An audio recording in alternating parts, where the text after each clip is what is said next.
अस्सलाम वालेकुम, सत श्री अकाल, नमस्ते दोस्तों, कैसे हो आप लोग। दोस्तों आपको मैं बता दूं कि 4 बड़ी खबरें निकल के आ रही है जिसके बारे में आपको बताऊंगा पूरा विस्तार से। दोस्तों खबर क्या क्या है आपको मैं बता दूं कि कुशीनगर कसिया थाना क्षेत्र से 2 परदेसी पूना गए थे कमाने के लिए। ऐसे में दोस्तों उनके साथ बहुत ही बुरा हुआ है जिसके बारे में पूरा विस्तार से बताऊँगा। वहीं दोस्तों गोरखपुर एयरपोर्ट से जुड़ी हुई बहुत ही बड़ी खबर निकल के आ रही है, विदेश में रहने वालों के लिए बेहद ही अच्छी खबर है। और दोस्तों आजमगढ़ एयरपोर्ट से भी जुड़ी हुई खबर है, तो वीडियो पूरा ज़रूर देखिएगा। अगर जो चैनल पे नए हैं तो सब्सक्राइब करके बेल आइकन ज़रूर दबा दीजिएगा। दोस्तों आपको मैं बता दूं कि पूना कमाने गए थे युवक और उनमें से एक की मौत की खबर निकल के आ रही है और दूसरा गायब है। दोस्तों दरअसल मामला कसिया थाना क्षेत्र के ग्राम पतिया निवासी 2 युवक जो कि रोजगार के लिए पूना गए थे और सोमवार की सुबह एक युवक की शव जो है वहां के सड़क के किनारे मिला तो दूसरा गायब है। जानकारी मिलने पर परिजन गए और वहीं उनका अंतिम संस्कार कर दिया गया। दोस्तों आपको बता दें कि पुलिस मामले की छानबीन कर रही है। 3 माह पहले जो 35 वर्षीय फखरुद्दीन शाह व 30 वर्षीय अफजल शाह एक ही साथ पूना गए थे और परिजनों के अनुसार सोमवार की सुबह अचानक जो है फ़ोन पर सूचना मिली कि फखरुद्दीन का शव जो है सड़क के किनारे मिला है। मृतक की मां रुखसाना ने रोते हुए बताया कि जानकारी मिलते ही पूना में रहने वाले रिश्तेदारों को बताया गया और परिवार के अन्य सदस्य भी वहां गए और अंतिम संस्कार किया गया। दोस्तों पता चला है कि साथ रहने वाला अफजल गायब है और पुलिस जो है उसकी तलाश में लगी हुई है। युवक के साथ मौत के कारणों का भी छानबीन किया जा रहा है। दोस्तों आपको पता ही है कि परदेशियों की ज़िंदगी इतना आसान नहीं है। अब क्या हुआ होगा उसके साथ ये तो बाद में पता लगेगा, छानबीन होने के बाद। एक की तो मौत हो चुकी है और दूसरा लापता है। उम्मीद करते हैं कि वो सही सलामत पुलिस के हत्थे लग जाए, बरामद हो जाए। दोस्तों आप भी परदेसी हैं तो इस वीडियो में कमेंट ज़रूर करें। वहीं दोस्तों आपको मैं बता दूँ कि अगली खबर निकल के आ रही है गोरखपुर एयरपोर्ट को लेकर। दोस्तों गोरखपुर एयरपोर्ट से जुड़ेगी 2 नई विमान कंपनियां। दोस्तों बेहद ही अच्छी खबर है और आपको मैं बता दूं कि गोरखपुर एयरपोर्ट से जल्द ही लखनऊ और वाराणसी के एयरपोर्ट से समकक्ष खड़ा दिखाई देगा। और अभी जहां 3 विमान कंपनियां विभिन्न शहरों के लिए सेवाएं दे रही हैं, वहीं जल्द ही विस्तारा और एयर एशिया भी गोरखपुर एयरपोर्ट से जुड़ जाएगी। इन दोनों कंपनियों के जुड़ जाने से वहां विमानों की संख्या में बढ़ोतरी होगी, वहीं प्रतिस्पर्धा के चलते किराए में भी गिरावट आने की उम्मीद है। एयरपोर्ट अथॉरिटी के अनुसार 2 नई एयरलाइंस को गोरखपुर एयरपोर्ट से जोड़ने का प्रस्ताव केंद्र सरकार को भेजा गया है और संभावना जताई जा रही है कि दोनों विमान कंपनियों की सेवाएं नए साल में शुरू हो जाएगी। अंतर्राष्ट्रीय सुविधाओं वाली इन दोनों कंपनियों ने दिल्ली और मुंबई के लिए उड़ान सेवा देने के लिए इच्छा जताई है। तो दोस्तों बेहद ही अच्छी खबर है। वहीं टैक्सियाँ अटैच होंगी और एयरपोर्ट से चलने वाले टैक्सी और रिक्शा एयरपोर्ट से अटैच किए जाएंगे और उन्हें कूपन देकर संचालित किया जाएगा। यात्री टर्मिनल पर 24 घंटे एम्बुलेंस उपलब्ध होगी और यात्रियों की सुरक्षा को देखते हुए एयरपोर्ट पर कम से कम एक एम्बुलेंस 24 घंटा सेवा में मौजूद रखने की भी कवायद शुरू हो गई है। दोस्तों आपको बता दें कि 300 यात्रियों के बैठने की होगी क्षमता। वर्तमान में एयरपोर्ट के टर्मिनल में 200 लोगों के बैठने का इंतजाम है।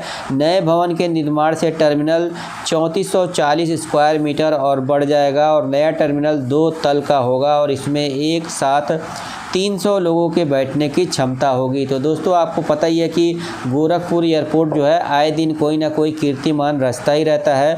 वहीं दोस्तों आपको मैं बता दूं कि विदेश में रहने वाले भारतीयों के लिए बहुत ही बड़ी खुशखबरी ये निकल के आ रही है कि भारतीय लोगों को विदेश में भी अब मिलेगा UPI का सुविधा। अरब के साथ अब यूरोप में भी कैश का झंझट खत्म। दोस्तों आपको बता दें कि भारत से विदेशों में यात्रा और काम करने जाने वाले लोगों के लिए भारतीय होने का एक और बड़ा फ़ायदा मिलना शुरू हो जाएगा। भारत की बैंकिंग प्रणाली को दुनिया भर में अब अपनाया जा रहा है और इसका सीधा फ़ायदा भारतीय नागरिकों को भारतीय बैंक अकाउंट रखने का मिलेगा। दोस्तों आपको बता दें कि ओमान में और अरब में पहले ही हो चुकी है शुरुआत।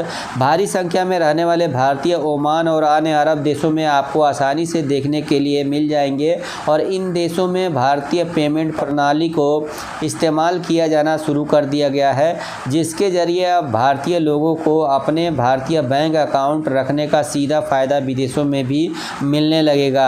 दोस्तों आपको बता दें कि नहीं ले जाना पड़ेगा कैश। भारतीय बैंकिंग प्रणाली के बाहर में भी मान्यता होने के साथ ही अब भारतीय लोगों को कम कैश अपने साथ ले जाने की ज़रूरत है और कहीं पर भी पेमेंट करने के लिए अपने डेबिट क्रेडिट कार्ड का इस्तेमाल कर सकते हैं, साथ ही यूपीआई पेमेंट का भी इस्तेमाल कर सकते हैं। तो ये जो है बेहद ही अच्छी खबर है, क्योंकि प्रदेश में आजकल ज़्यादा ही लोग रहते हैं, आपको अच्छी तरह से पता होगा। वहीं दोस्तों आपको पता होगा कि आजमगढ़ एयरपोर्ट के बारे में भी काफ़ी दिनों से खबरें आती रहती हैं, लेकिन अभी खबर निकल के आ रही है कि लखनऊ के लिए होगी आजमगढ़ एयरपोर्ट से पहली उड़ान और नवंबर के अंत तक मिल सकती है सुविधा।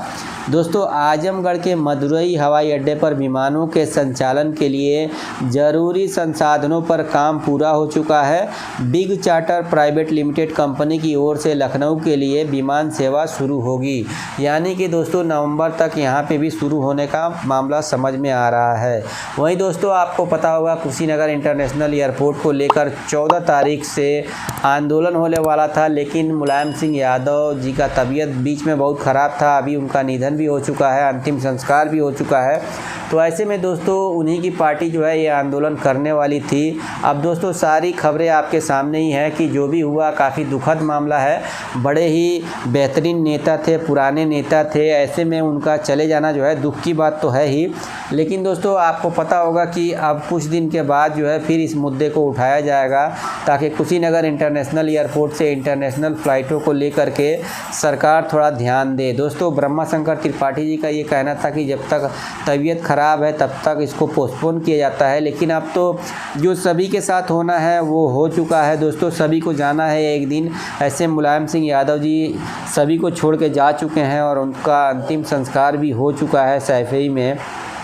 तो ऐसे में दोस्तों हम उम्मीद करते हैं कि जैसे दुनिया चल रही है चलती ही रहेगी, और आपको पता ही है कि हमें और आपको सभी को एक दिन इस दुनिया को छोड़ के चले जाना है, लेकिन जो ज़रूरी काम है उसको करना भी है। तो दोस्तों ऐसे में अब उम्मीद करते हैं कि जल्द देखते हैं विपक्ष कब जो है कुशीनगर इंटरनेशनल एयरपोर्ट को लेकर अपनी आवाज़ फिर से दोबारा उठाता है। और दोस्तों आपको पता ही है कि जब तक विपक्ष जोर नहीं लगाएगा कुशीनगर इंटरनेशनल एयरपोर्ट का कुछ होने वाला नहीं है, क्योंकि इंटरनेशनल फ़्लाइट को लेकर कोई सूसा अभी नहीं है सरकार की तरफ से।